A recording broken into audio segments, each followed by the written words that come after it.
Astaghfirullah. Bismillahirrahmanirrahim. Assalamualaikum warahmatullahi wabarakatuh.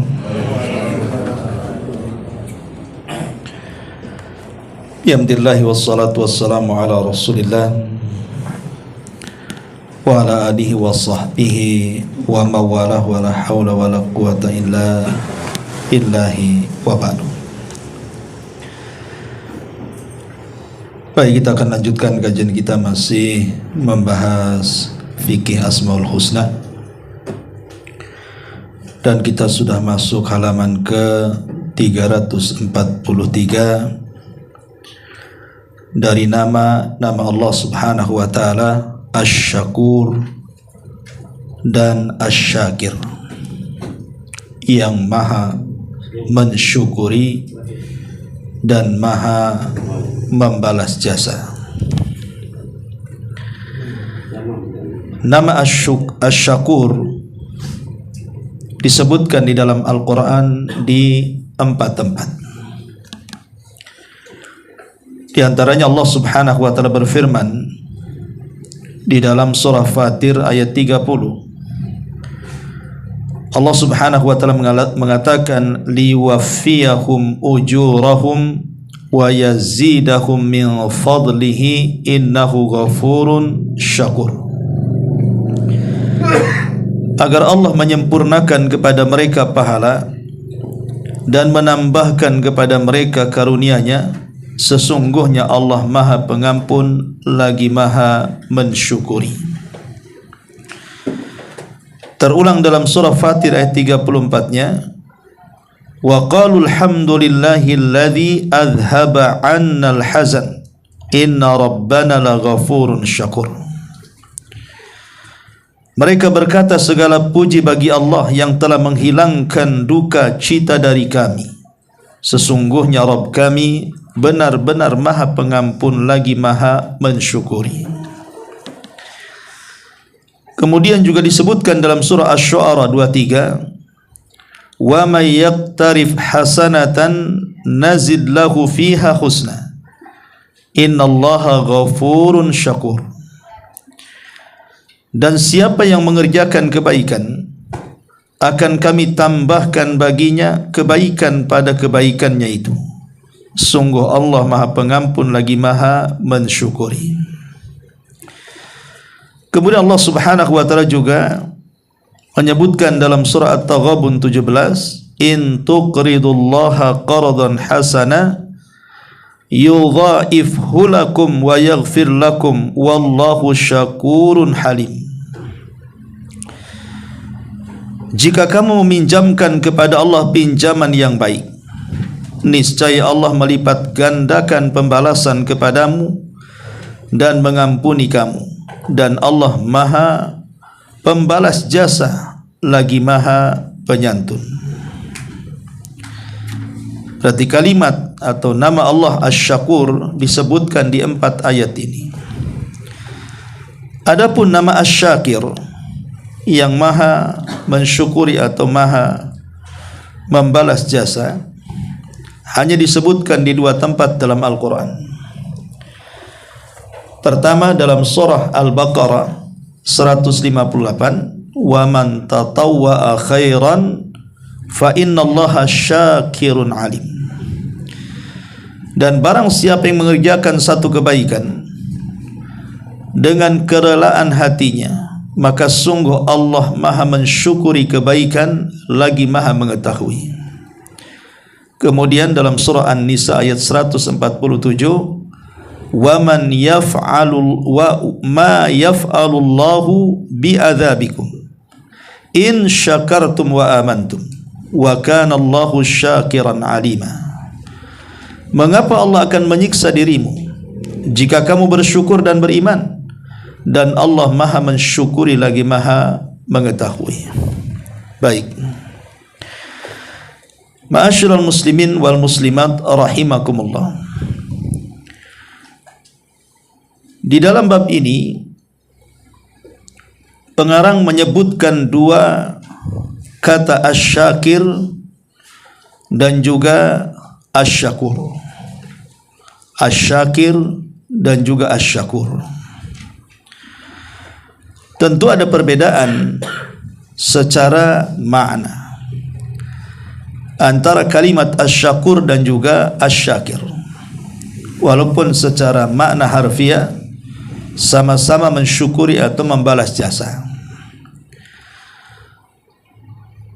tetapi para ulama membedakan kalimat Asy-Syakir dan Asy-Syakur.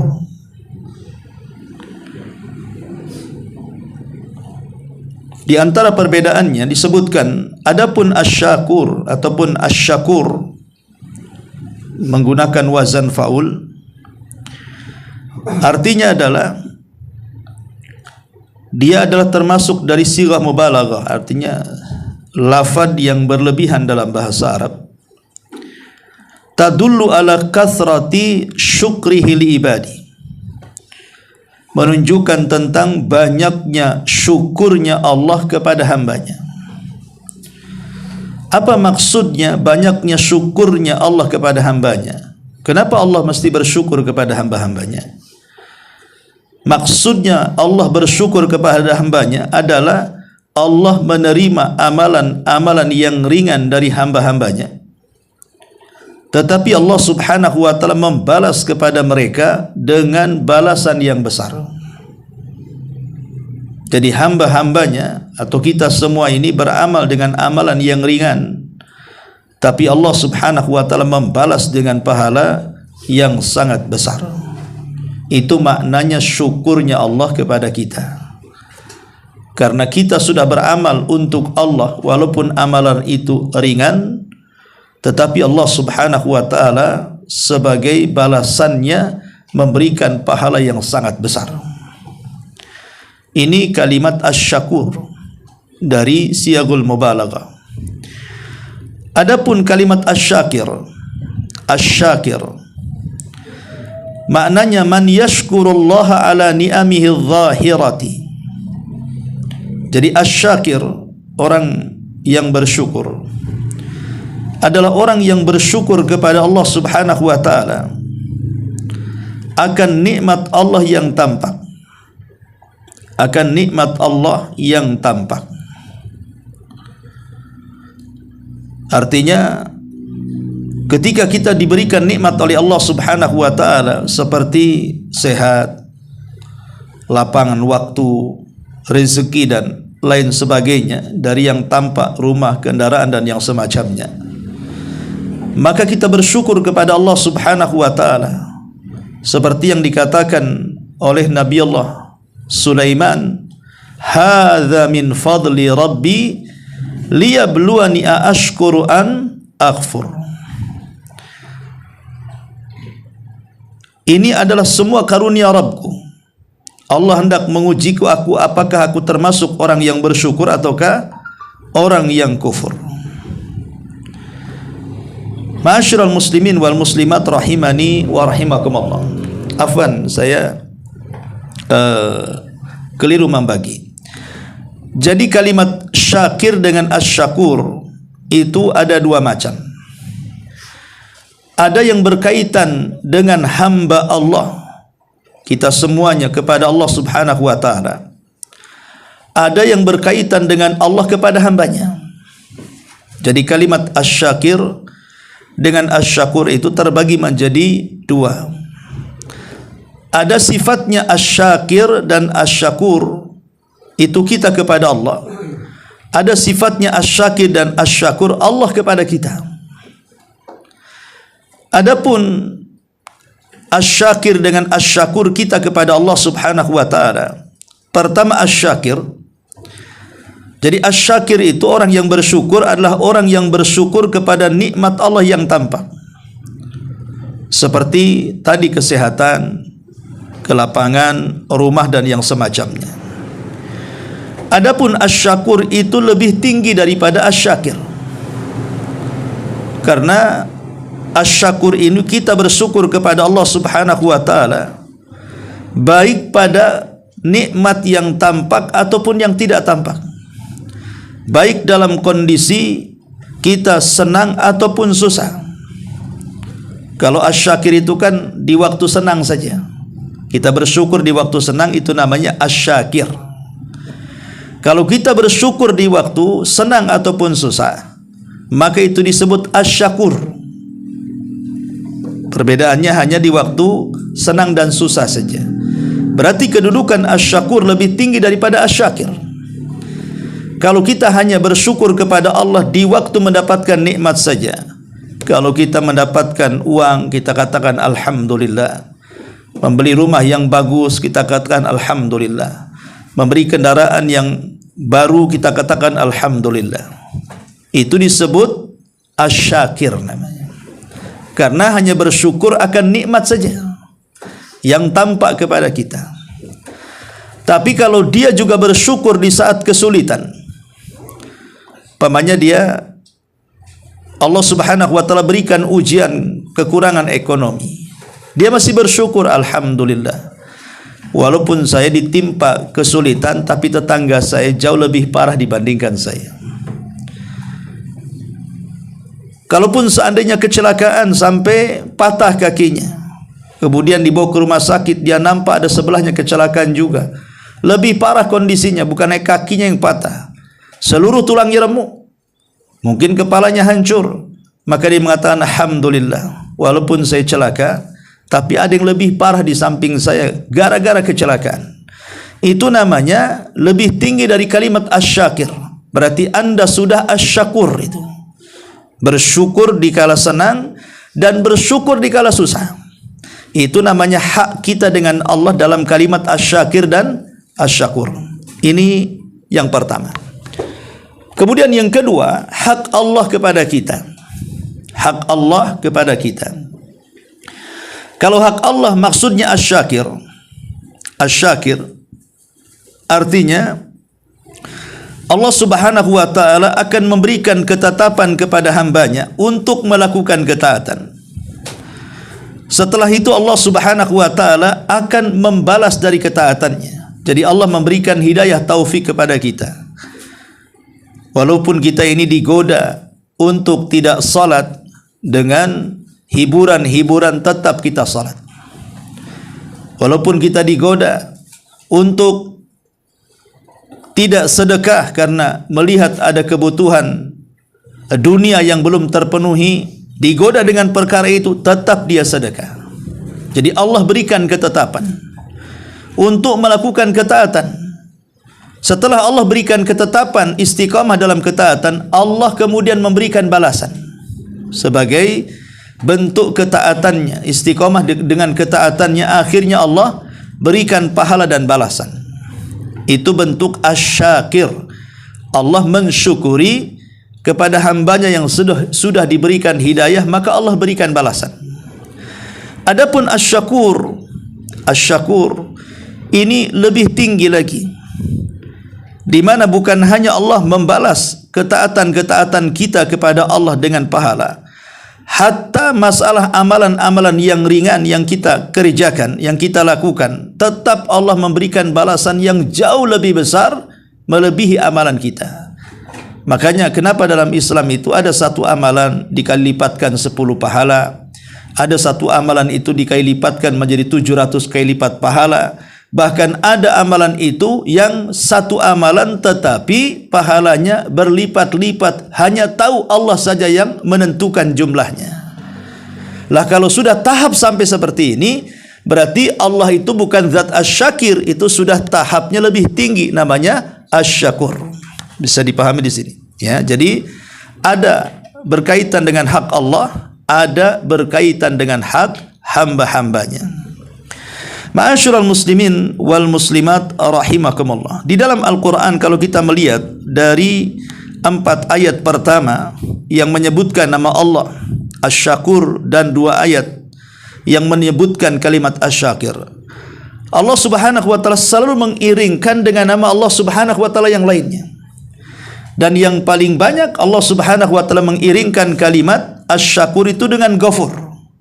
Makanya di sini di beberapa ayat seperti dalam surah Fatir ayat 30, Fatir 34, Asy-Syu'ara 23, selalu Allah mengatakan Ghafurun Syakur. Innallaha Ghafurun Syakur. Inna rabbana laghafurun syakur. Innahu ghafurun syakur. Kenapa selalu diiringkan kalimat syakur dengan ghafur? Ya. Tentu ada maknanya. Kenapa Allah Subhanahu wa taala mengiringkan kalimat syakur dengan ghafur? Disebutkan oleh para ulama, pengiringan Allah Zat yang maha syakur dengan al-ghafur. Syakur itu membalas jasa ataupun mensyukuri. Ghafur itu mengampuni dosa, ya. Ulama mengatakan maksudnya kalimat, kenapa Allah Subhanahu wa taala mengiringkan kalimat al-ghafur dengan asy-syakur. Adapun syakur itu membalas kebaikan, adapun ghafur itu mengampuni keburukan. Jadi kalau syakur artinya Allah Subhanahu wa taala memberikan pahala kepada orang-orang yang telah berbuat baik, berbuat amal saleh, berbuat ketaatan, mendekatkan diri kepada Allah, maka Allah balas kebaikan dengan kebaikan dalam bentuk pahala. Adapun ghafur itu bicara tentang keburukan, di mana orang yang berbuat jahat, orang yang melakukan keburukan, lawan daripada kebaikan, kalau kemudian Allah Subhanahu wa taala memberikan nama Allahnya Al-Ghafur, maka keburukan itu bisa diampuni. Jadi syakur bicara tentang kebaikan, kalau ghafur bicara tentang keburukan. Syakur membalas kebaikan, ghafur memaafkan keburukan. Seolah-olah kalau kita gabungkan, jadi Allah Subhanahu wa taala ingin memberikan kepada hamba-hambanya dengan kalimat syakur rahmat dan keutamaan dan karunia-Nya. Jadi kalimat syakur itu seolah-olah Allah ingin menurunkan kepada kita rahmat-Nya, kasih sayang-Nya, karunia-Nya. Tetapi dalam dua kondisi, ya. Rahmat itu bisa dalam bentuk syakur dan rahmat itu bisa dalam bentuk ghafur. Dua-duanya rahmat. Syakur rahmat karena kebaikan kita dilipat gandakan, Allah sayang dengan kita sehingga setiap amal kita dilipat gandakan pahalanya.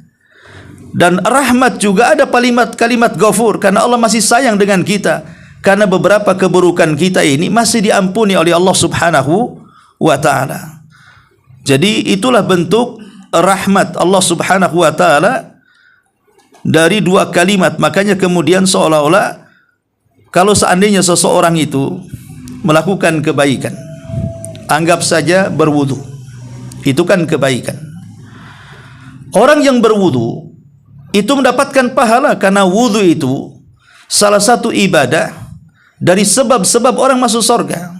Dalilnya adalah Bilal ibn Rabah radhiyallahu an yang terompahnya sampai ke surga.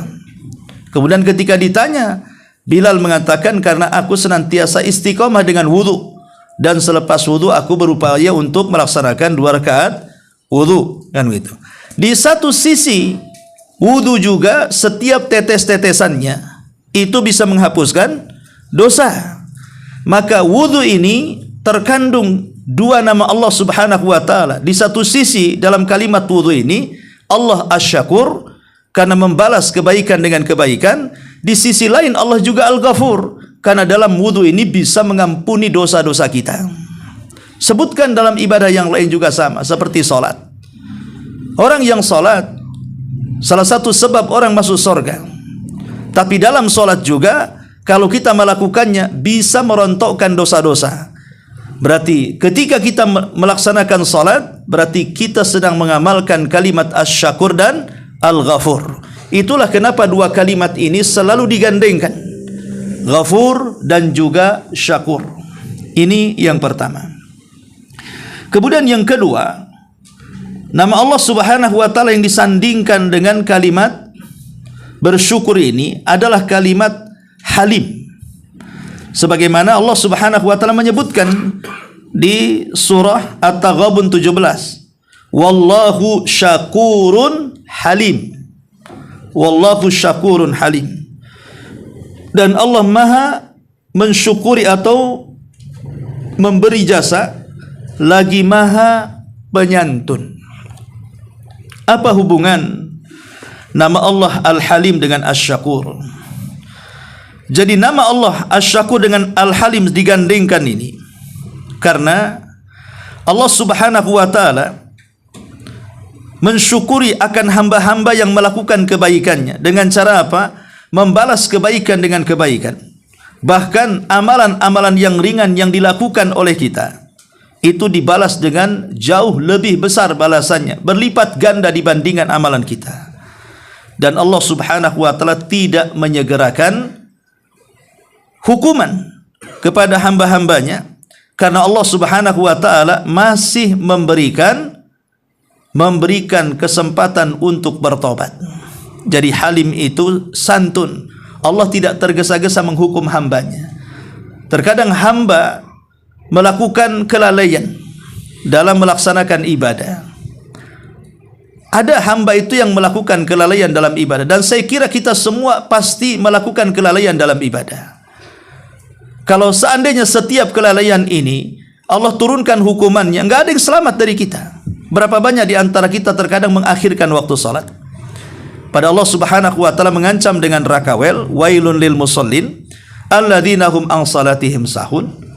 Artinya kita sekali-kali mungkin kita ini kalau salat tepat waktu mesti kadang-kadang mengakhirkan waktu kan. Artinya lalai dalam salat sewaktu-waktu.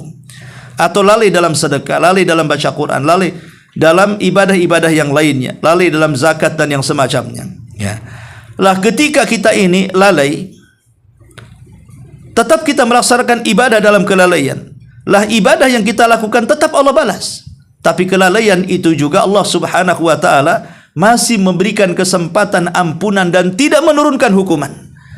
Maka kalimat Al-Halim di situ letaknya. Karena Halim itu maha santun, artinya Allah mengulurkan waktunya untuk memberikan kesempatan bertobat kepada hamba-hambanya, tidak langsung dijatuhi hukuman. Makanya kenapa Allah Subhanahu wa taala gandengkan kalimat Asy-Syakur dengan Al-Halim, Syakurun Halim. Kemudian yang suka digandengkan juga dengan kalimat Asy-Syakir. Kalau tadi Asy-Syakur, sementara dalam kalimat Syakir Allah selalu menggandengkan dengan kalimat Alim. Dan ini di dua ayat sama, baik dalam Al-Baqarah 158 ataupun An-Nisa 147. Allah mengatakan fa innallaha syakirun alim ataupun wa kana Allahu syakiran alim. Dan Allah maha mensyukuri lagi maha mengetahui. Apa hubungannya kalimat syakir dengan alim? Ya. Dijelaskan oleh para ulama, maksudnya ketika Allah Subhanahu wa taala melihat hamba-hambanya yang melakukan ketaatan dan Allah bersyukur kepada hambanya dengan cara membalas kebaikannya, tetapi Allah juga alim, maha tahu siapa yang berhak mendapatkan balasannya. Karena tidak semua orang yang beramal soleh itu lillah karena Allah. Bisa saja dia solatnya karena manusia, bisa saja sedekahnya karena riya, bisa saja kemudian baca Qur'annya karena sum'ah, dan begitu seterusnya, atau ibadahnya karena ujub. Lah walaupun zahirnya mereka melakukan ibadah kepada Allah Subhanahu wa taala, nampak zahirnya dia salat, puasa, zakat, haji dan yang semacamnya, tapi Allah maha mengetahui siapa di antara mereka yang layak mendapatkan balasan, siapa yang tidak layak mendapatkan balasan. Makanya kemudian Allah gandengkan dengan kalimat alim, karena tidak semua orang yang beramal soleh itu Allah balas. Allah maha mengetahui siapa yang berhak dapat, siapa yang tidak berhak dapat. Karena tidak semua hamba Allah ketika mengamalkan sesuatu dikerjakan lillah karena Allah. Ataupun boleh jadi walaupun dikerjakan lillah karena Allah, tapi Allah juga tahu siapa yang mendapatkan pahala sempurna, siapa yang mendapatkan pahala 1/10, 1/8, 1/9, 1/2, 1/3, setengah, dan begitu seterusnya. Seperti dalam hadis Nabi SAW, terkadang ada seorang hamba yang salat, dia tidak mendapatkan pahala kecuali 1/10-nya, 1/9-nya, 1/8-nya, 1/7-nya, 1/6-nya, 1/5-nya, 1/4-nya, 1/3-nya, dan separuhnya, kata Nabi. Kalimat syakir ini diiringkan dengan kalimat alim, seolah-olah Allah Subhanahu wa taala saat memberikan balasan dari amalan kita, Allah maha mengetahui siapa yang berhak mendapatkan pahala. Bisa dipahami di sini? Jadi itulah kenapa kemudian nama Asy-Syakir selalu disanding-sandingkan dengan kalimat Alim, Ghafur dan juga Halim. Baik, kalau sini Asy-Syakir ataupun Asy-Syukur itu diambil dari kalimat Asy-Syukur. Syukur itu artinya ya bersyukur. Ya. Kalau seandainya syukur itu datang dari kita, hamba-hambanya, maksudnya adalah ats-tsana'u 'alal muhsin bi dzikrin jamilihi. Ats-tsana'u 'alal muhsin bi dzikri jamilihi. Pujian kepada yang telah berbuat baik, orang yang melakukan kebaikan, dengan menyebut kebaikannya. Itu namanya bersyukur. Ya. Jadi kalau antum berbuat baik kepada saya, bentuk syukur saya adalah memujinya. Ada tetangga selalu ngasih hadiah, maka bentuk syukurnya saya cerita, akhi ana punya tetangga, masya Allah, saya bersyukur sekali. Apa namanya, memuji orang yang berbuat baik dengan menyebutkan kebaikannya, menyebutkan keindahannya. Tidak memuji kebaikannya, antum belum bersyukur. Dan kalau belum bersyukur kepada manusia, maka dianggap belum bersyukur kepada Allah Subhanahu wa taala. Makanya ada hadis yang mengatakan malam yashkurin nas lam yashkurillah. Orang yang belum bersyukur kepada manusia, belum. Seorang guru memberikan ilmu pengetahuan, itu nikmat, ya. Atau kawan memberikan modal sehingga bisa usaha, itu nikmat. Ataupun ketika kita sakit datang ada orang yang membantu. Makanya kalau kita lihat adab-adab para ulama ketika mengarang kitab, apabila mereka menukilkan perkataan para ulama, kalau para ulama yang dinukilkan kata-katanya itu sudah meninggal, hafidhahullahu ta'ala, telah berkata rahimahullahu ta'ala, semoga Allah merahmati beliau yang berkata ini. Atau telah berkata, ulama mengatakan adapun syukur dari Allah, syukur dari Allah artinya Allah memberikan balasan kepada orang-orang yang telah melakukan syukur dan membalasnya dari perbuatan yang sedikit dengan balasan yang besar. Bahkan dalam bentuk syukurnya Allah, terkadang Allah memuji kita. Seperti contohnya Allah memuji kita, contoh kita bersalawat 1 kali kepada Nabi, maka Allah akan bersalawat kepada kita berapa kali? 10 kali. Di mana? Di langit sana. Allah bersyukur karena ketika hambanya bersalawat kepada Nabi SAW, artinya kita meminta kepada Allah, ya Allah, pujilah Nabi saya di hadapan makhlukmu di atas sana, di hadapan Jibril, Mikail, Israfil dan semua malaikat. Itu arti salawat artinya. Jadi kalau antum mengatakan Allahumma salli ala Muhammad, artinya kita mengatakan, ya Allah, pujilah Nabi kami di hadapan para malaikat yang di langit sana. Kalau kita sudah mengatakan seperti itu, justru Allah memuji kita 10 kali. Nama kita akan disebut-sebut di hadapan Mikail, Jibril, Israfil dan semua malaikat yang ada di langit sana. Berapa kali? 10 kali.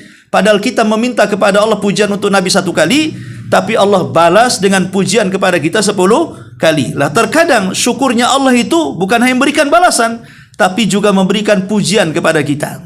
Wa tsana'uhu alaihi bidzikri ihsanihi, dengan menyebutkan kebaikannya kepadanya.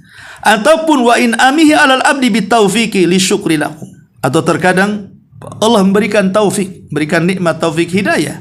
Ya, ketika kita terus melakukan ketaatan, akhirnya diberikan hidayah sampai akhirnya meningkat ketaatan-ketaatannya dan akhirnya husnul khatimah. Itulah bentuk bagaimana syukurnya Allah Subhanahu wa taala kepada hamba-hambanya. Ma'asyiral muslimin wal muslimat rahimani wa rahimakumullah. Al-Imam Ibnul Qayyim rahimahullahu taala mengatakan, asy-syakur yusilu syakir ila mashkurihi, bal yu'idu syakir mashkuran, ka qaulihi ta'ala inna hadza kana lakum jazaan wa kana sa'yukum mashkura. Kata Imam Ibnul Qayyim, asy-syakur bisa mengantarkan orang yang bersyukur kepada yang disyukurinya. Bahkan kalau orang bersyukur, itu hakikatnya kembali kepada manfaatnya kepada yang bersyukurnya. Contoh kita sholat. Salat itu kan bagian daripada syukur nikmat. Karena Allah sudah banyak memberikan nikmat kepada kita, maka bentuk syukurnya itu kita salat untuk Allah Subhanahu wa taala. Lah dengan salat kita itu Allah tidak mengambil manfaat. Justru yang mengambil manfaat dengan salat kita itu kita sendiri. Karena Allah tidak berhajat dengan salat kita. Kita puasa, itu bagian syukur kita. Contoh, ketika Nabi Musa diselamatkan dari kejaran Fir'aun di tanggal 10 bulan Muharram atau disebut dengan hari Asyura, Nabi Musa berpuasa dan itu bentuk syukur kan diselamatkan. Makanya tatkala Nabi SAW hijrah dari Mekah ke Madinah, kemudian dilihatnya orang-orang Yahudi berpuasa tanggal 10 Muharram. Jadi Rasul mengatakan kepada orang-orang Yahudi, puasa apa kalian ini? Maka orang Yahudi mengatakan, ya kami puasa karena dulu Nabi kami diselamatkan dari kejaran Fir'aun tepat di tanggal 10 Muharram. Musa berpuasa karena syukur, ya kami selaku umatnya juga bersyukur dengan puasa. Jadi puasa itu sama dengan salat. Itu bentuk syukur kita kepada Allah Subhanahu wa taala. Makanya Nabi SAW ketika kakinya pecah-pecah itu, kemudian Aisyah radhiyallahu anha meminta agar Rasul menghentikan salat malam, artinya jangan terlalu lelah. Ya, kalau ibadah secukupnya lah, jangan dipaksakan. Kau sudah sepuh, kau sudah tua, tengok kakimu sampai pecah-pecah. Maka Nabi SAW mengatakan, ya Aisyah, afala akunu abdan syakur, salahkah aku menjadi hamba yang bersyukur? Jadi solat itu juga bagian daripada syukur, puasa juga bagian daripada syukur, zikir juga bagian daripada syukur, baca Quran juga bagian daripada syukur. Lah, itu semua sebenarnya tidak ada manfaat bagi Allah. Karena Allah tidak berhajat dengan solat kita, Allah tidak berhajat dengan puasa kita, Allah tidak berhajat dengan zikir, doa kita dan baca Quran. Itu semua kembali kepada kita yang bersyukur. Makanya Allah Subhanahu wa taala mengatakan, kata Imam Ibnul Qayyim, inna hadza kana lakum jazaan wa kana sa'yukum mashkura. Sesungguhnya ini adalah balasan untukmu dan usahamu diterima dengan baik di sisi Allah Subhanahu wa taala. Jadi saat kita bersyukur kepada Allah Subhanahu wa taala, ingat bahwa manfaat syukur itu kembali kepada kita. Kalau kita solat, manfaat solat kembali kepada kita. Kalau kita sedekah, manfaat sedekah kembali kepada kita. Dan begitu seterusnya. Sehingga jangan kemudian kita berasumsi kalau tidak solat Allah rugi. Kalau seandainya kita solat Allah untung. Dah. Satu dunia beriman tidak akan menambah kekuasaan Allah. Satu dunia kufur tidak akan mengurangi kekuasaan Allah Subhanahu wa taala. Baik, ma'asyiral muslimin wal muslimat rahimakumullah. Adapun gambaran bagaimana syukurnya Allah Subhanahu wa taala kepada hambanya, sehingga di antara nama Allah Asy-Syakur atau Asy-Syakir. Karena bab ini kan menjelaskan nama Allah Asy-Syakur dan Asy-Syakir, artinya syukurnya Allah kepada hambanya. Itu banyak gambaran-gambaran di dalam Al-Qur'an bagaimana nama Allah Asy-Syakir dan Asy-Syakur itu. Pertama, mudha'afatul hasanat wa tajawuz anis sayyi'at. Allah Subhanahu wa taala melipat gandakan kebaikan. Dan Allah Subhanahu wa taala membebaskan seseorang dari keburukan. Kata para ulama, inilah sebesar-besarnya syukurnya Allah Subhanahu wa taala kepada hambanya. Jadi ketika hamba Allah Subhanahu wa taala melakukan ketaatan kepada Allah, maka Allah bersyukur dengan hambanya. Dengan cara apa? Allah lipat gandakan pahalanya, dan dosa-dosa yang pernah dia lakukan Allah ampuni. Makanya kenapa Imam Hasan Al-Basri mengatakan Fudail ibn Iyad rahimahullah taala mengatakan, ahsin fima baki yughfar laka fima madha. Ahsin fima baki yughfar laka fima madha. Perbaikilah waktu yang ada ini. Kalau dulu tidak pernah sholat, sekarang sholat. Dulu tidak pernah puasa, sekarang puasa. Dulu nggak pernah sedekah, sekarang sedekah. Dulu nggak pernah baca Quran, sekarang baca Quran. Perbaiki yang ada ini. Lah dengan kita memperbaiki yang ada ini, dosa-dosa yang lampau pasti Allah akan ampuni. Perbaiki yang sekarang, maka yang lama-lama dosa-dosamu akan diampuni.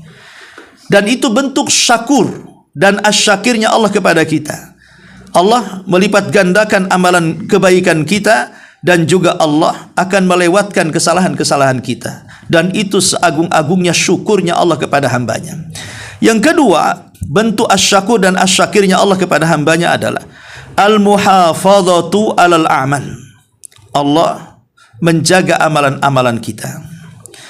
Jadi bentuk syukurnya Allah Subhanahu wa taala kepada hambanya, Allah tidak akan melalaikan, tidak akan menyia-nyiakan amalan orang yang beramal, walaupun amalan itu kecil. Walaupun amalan itu kecil. Makanya ketika para sahabat salat subuh di Kuba, rakaat pertama masih menghadap Baitul Maqdis. Masuk ke rakaat yang kedua, ada pengumuman, kiblat dialihkan. Jangan lagi ke Baitul Maqdis. Kiblat sudah ke Masjidil Haram, ke Ka'bah. Langsung para sahabat berputar dalam ruku mereka 180 derajat. Karena bagaimanapun Ka'bah dengan Baitul Maqdis itu searah. Kalau kita mengarah Ka'bah, berarti membelakangi Baitul Maqdis. Kalau kita mengarah Baitul Maqdis, berarti membelakangi ke Ka'bah. Makanya saat ruku 180 derajat berputar itu para sahabat. Setelah sholat, sahabat mengatakan, bagaimana dengan rakaat kami yang pertama yang masih menghadap Baitul Maqdis? Apakah Allah menerimanya? Maka Allah Subhanahu wa taala turunkan ayat, Allah tidak akan menyia-nyiakan salat kalian. Allah tidak akan menyia-nyiakan salat kalian. Ya. Kalimat tidak menyia-nyiakan salat kalian menunjukkan apa? Allah jaga tuh amalan kita itu. Tetap Allah jaga amalan kita, tetap dapat pahala. Artinya Allah jaga itu, Allah tidak menyia-nyiakan walaupun amalan kita kecil. Allah tetap akan menjaganya dan akan membalasnya. Kemudian yang ketiga, al-mujazatu ala niyati salihati. Bentuk syakurnya atau asyakirnya Allah kepada hambanya adalah Allah Subhanahu wa taala tetap membalas kepada hambanya walaupun hanya setakat niat yang baik saja.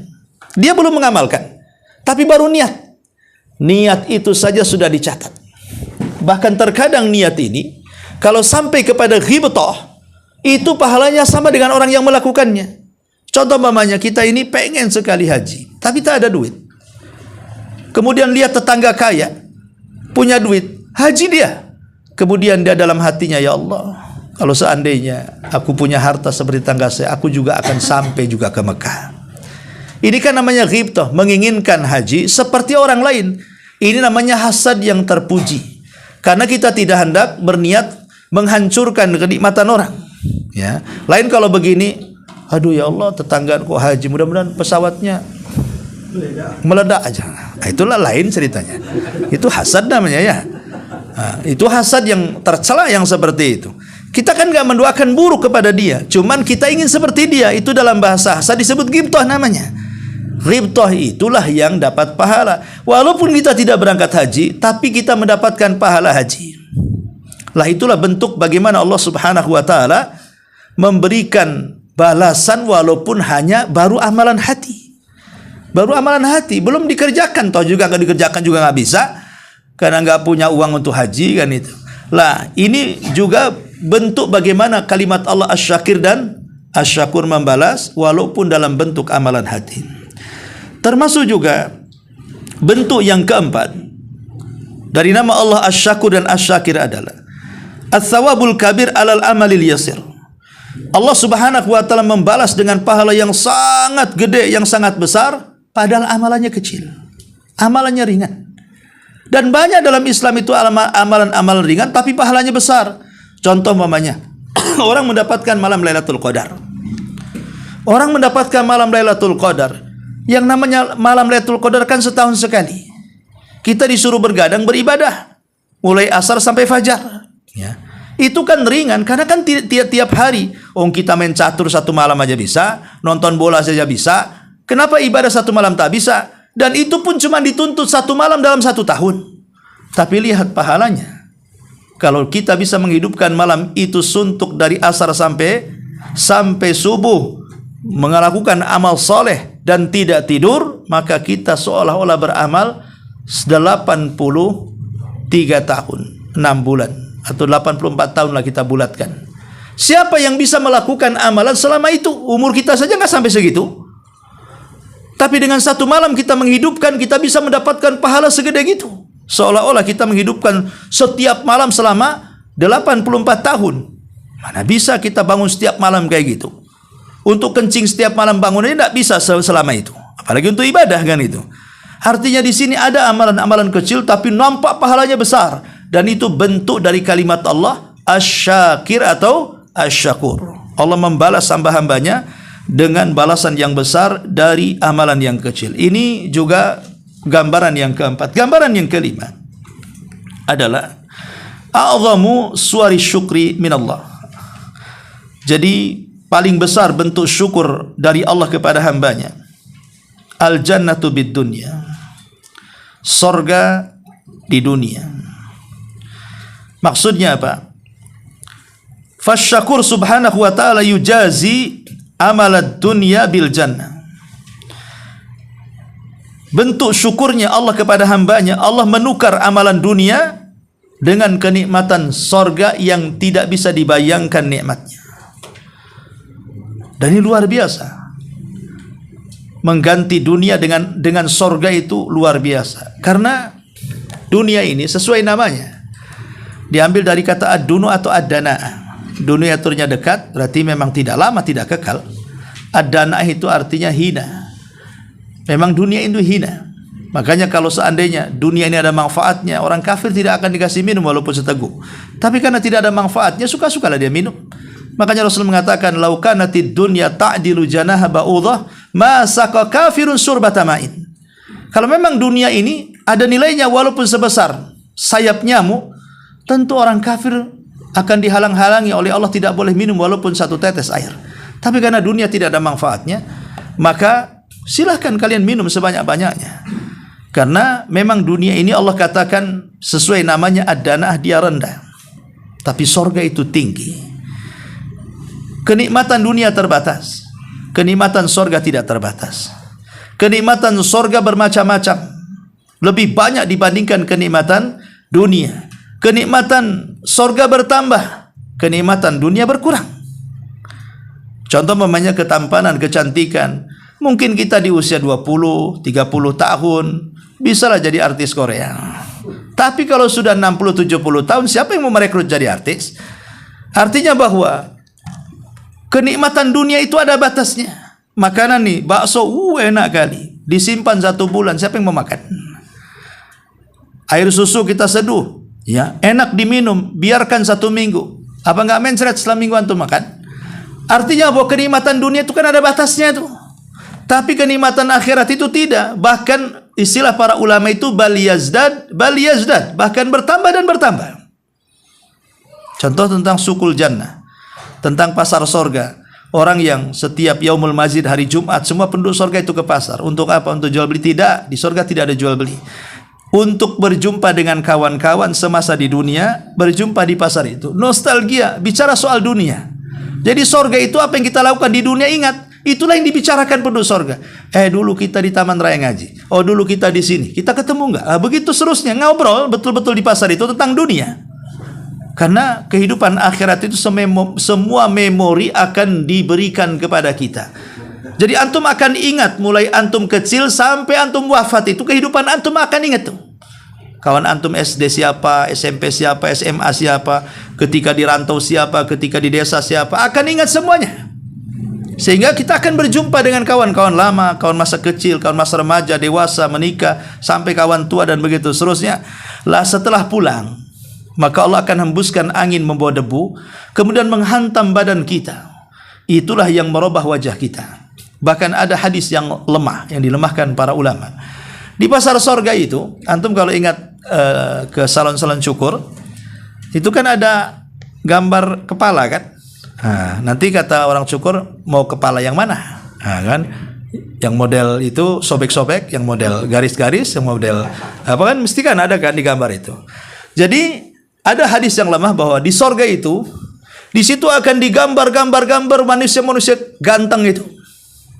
Antum tinggal nunjuk saja, saya ingin seperti dia, gitu ya. Nanti tiba-tiba seperti dia. Sehingga ketika pulang, istrinya bingung. Laqad izdaztum husnan wa jamala, kata istri. Suamiku kok makin tampan pula, makin ganteng pula, makin gagah pula. Ya, itulah pasar dunia. Kalau pulang, istrinya senang. Kalau pasar dunia antum pulang, ngerenggut istrinya kan. Mana uangnya? Kau belanja apa? Dari mana? Kau habiskan? Dan begitu seterusnya.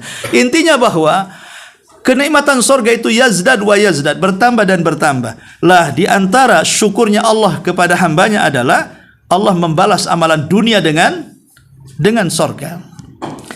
Kemudian yang keenam, min suwari syukrihi li abdi, dari gambaran syukurnya Allah kepada hambanya adalah man taraka syai'an lillahi awwadahu Allahu khairan minhu. Wa man taqarraba minhu shibran taqarraba minhu dhira'an. Siapa yang meninggalkan sesuatu karena Allah, maka Allah akan ganti sesuatu itu jauh lebih bagus dibandingkan ditinggalkannya. Karena barang siapa yang mendekatkan kepada satu jengkal, Allah akan dekat kepada kita satu hasta. Dan begitu seterusnya. Dan ini bentuk syukurnya Allah kepada kita. Kalau kita meninggalkan sesuatu karena Allah, maka Allah akan ganti sesuatu itu yang jauh lebih besar lagi. Contoh, Nabi Sulaiman itu kan suka dengan kuda perang. Satu hari dia karena keasikan, namanya orang hobi, dia suka ngelus-ngelus kuda perangnya, kan banyak kuda-kuda perangnya itu. Dilus-elus. Ya namanya orang hobi kan begitu. Kayak antum tengoklah orang hobi ngadu ayam, kan dilus-elus ayamnya kan.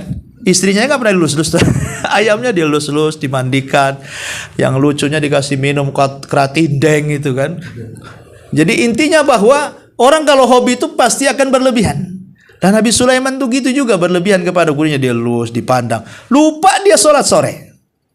Ketika matahari sudah terbenam, ingat dia belum sholat.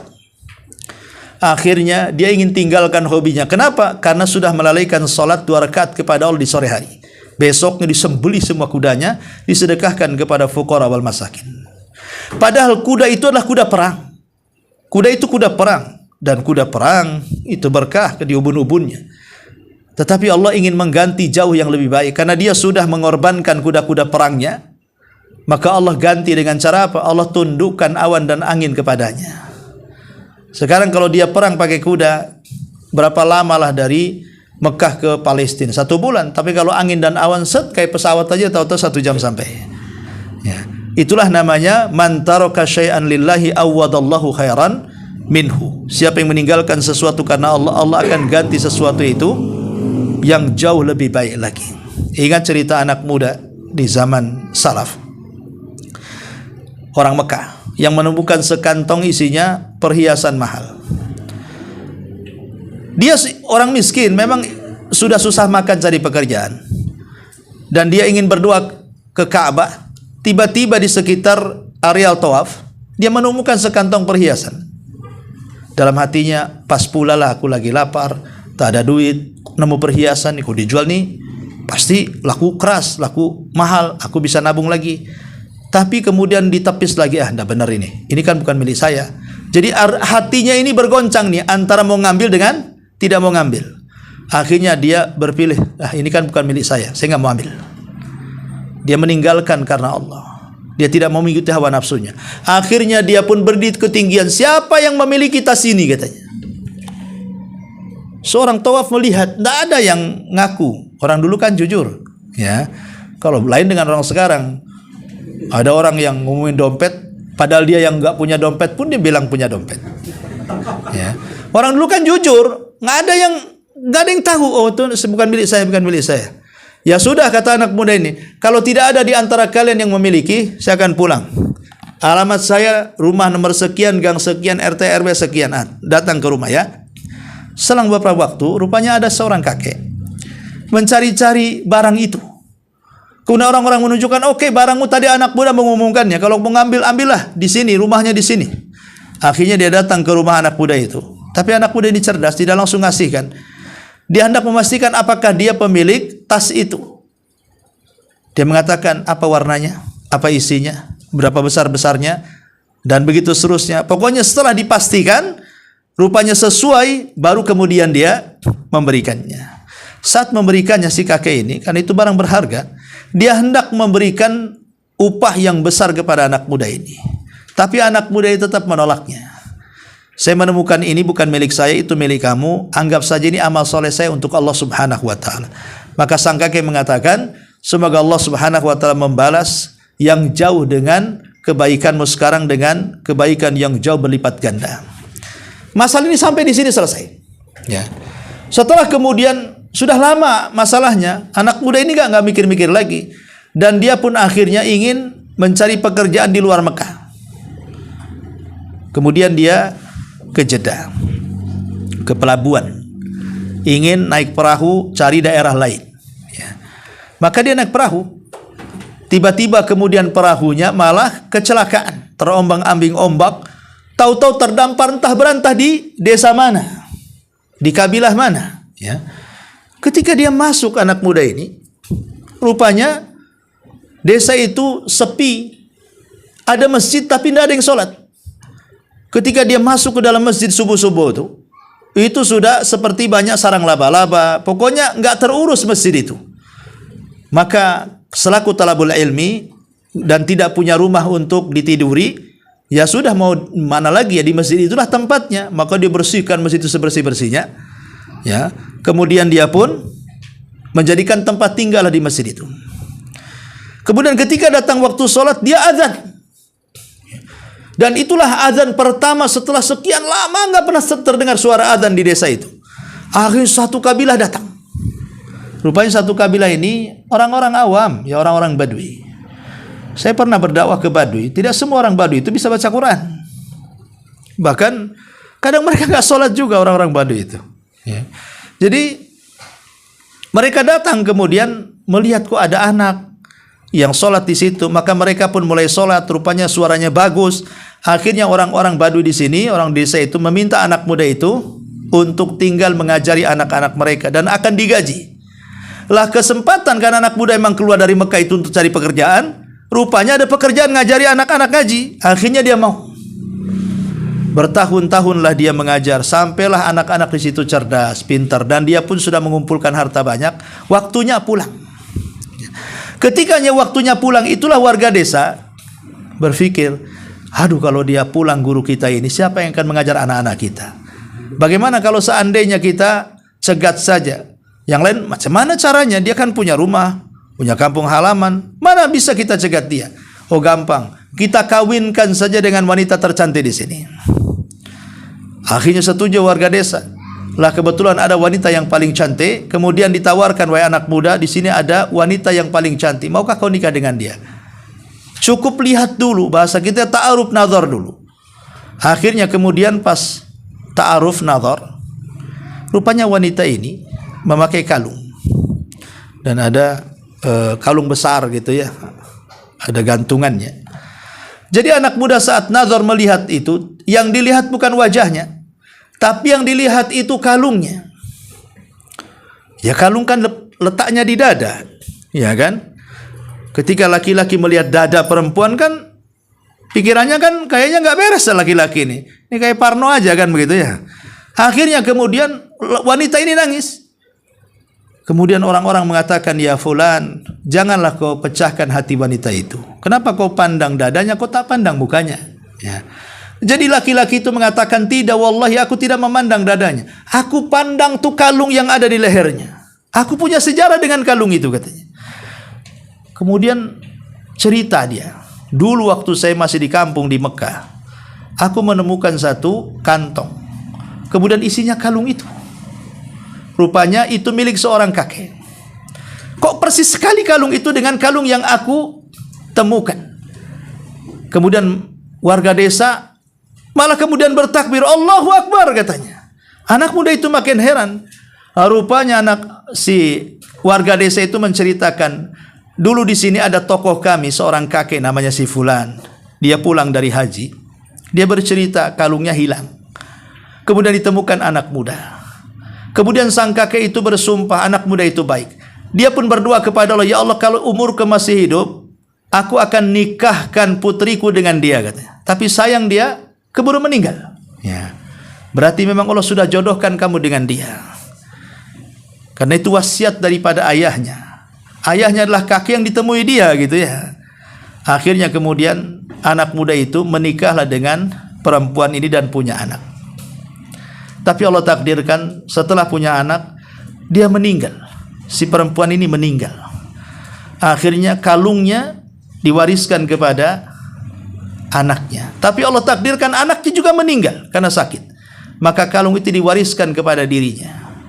kemudian dia pulang ke Mekah, dijualah kalung itu, kemudian uang hasil penjualannya dijadikan modal, dan Allah luaskan rizkinya. Dari gara-gara modal penjualan kalung itu, Allah luaskan rizkinya, akhirnya menjadi orang yang paling kaya di Mekah, dan menjadi saudagar kaya dan ahli sedekah. Kata ulama yang menceritakan kisah ini kan Az-Zahabi dalam kitab Syiar Alamin Nubala. Ya. Katanya para ulama ketika memberikan komentar cerita ini, bagaimana Allah Subhanahu wa taala mengganti sesuatu yang ditinggalkan karena Allah dengan yang jauh lebih baik lagi. Dulu dia hendak mengambilnya. Dalam hatinya ketika nemu kalung itu dia kan hendak mengambilnya. Tapi dia tepis. Ini waswas setan. Ini bukan milik saya. Akhirnya dia tinggalkan, dikembalikan ke pemiliknya karena Allah.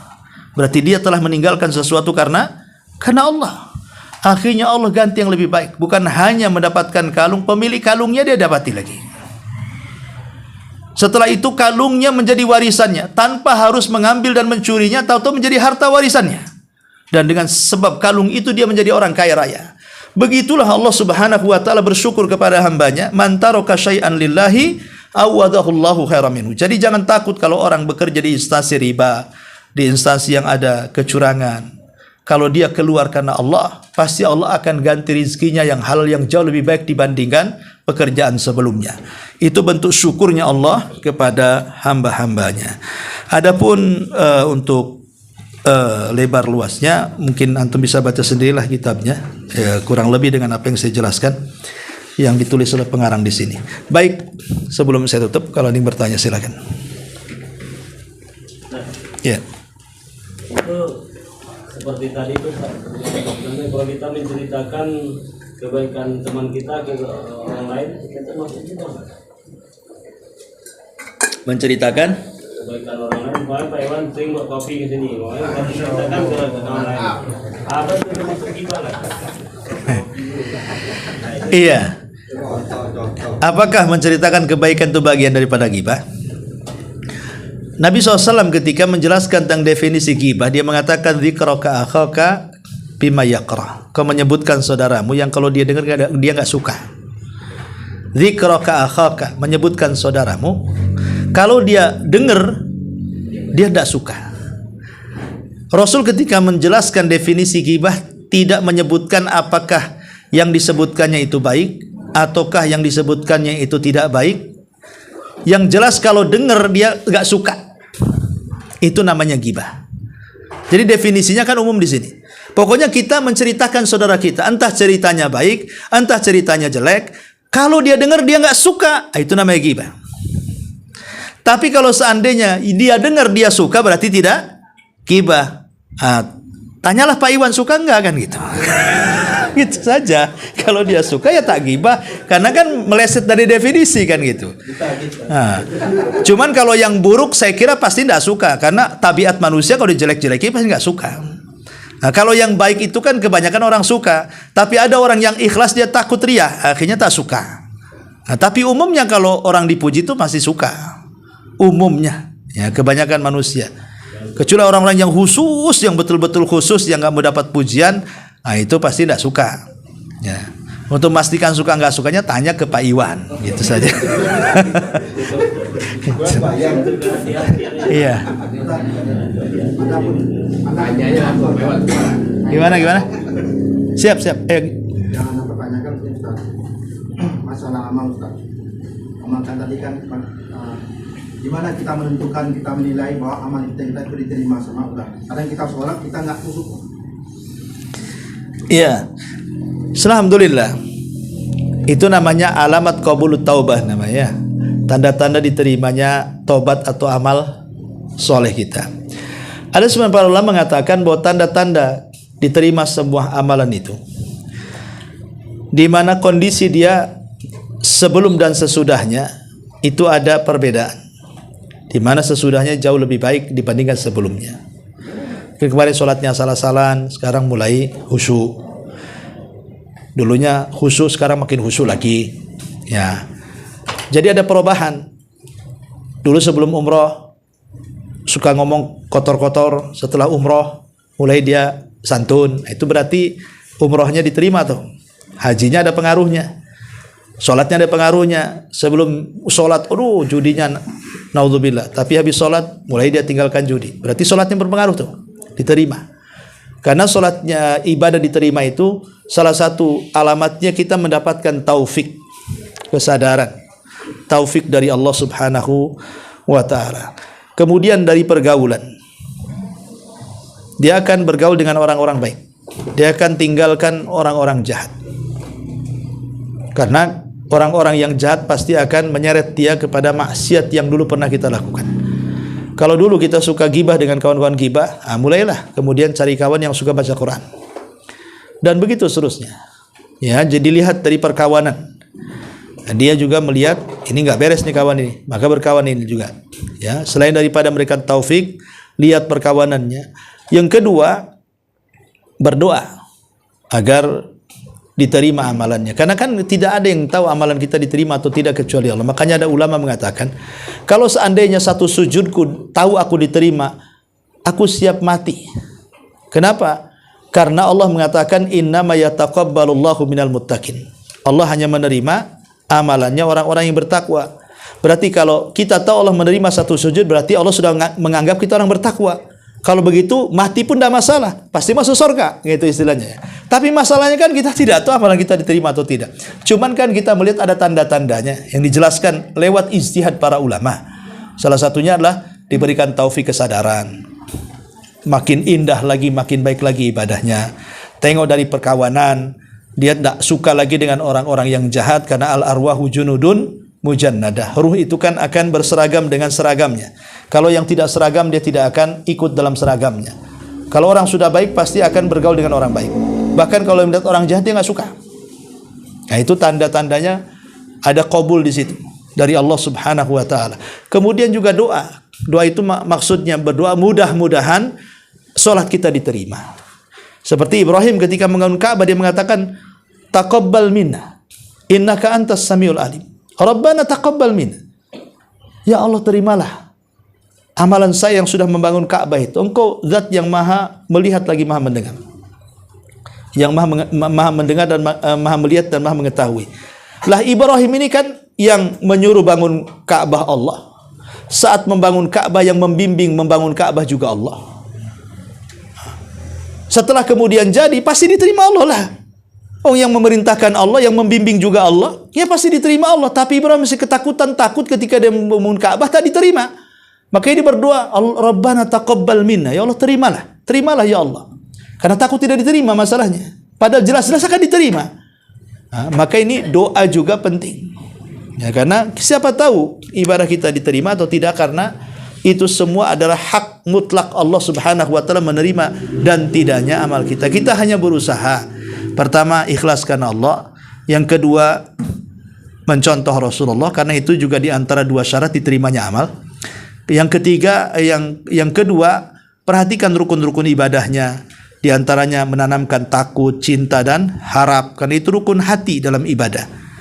Apakah ibadah kita ini dilakukan karena cinta, karena takut, karena harap, ya kan? Maksudnya begini, saya sholat tidak dipaksa. Memang ini perintah Allah, saya harus melakukannya. Kemudian dalam sholat saya takut, kalau sholat saya tidak diterima, nanti saya disiksa. Kemudian juga harap, mudah-mudahan dengan sholat kita ini saya masuk surga.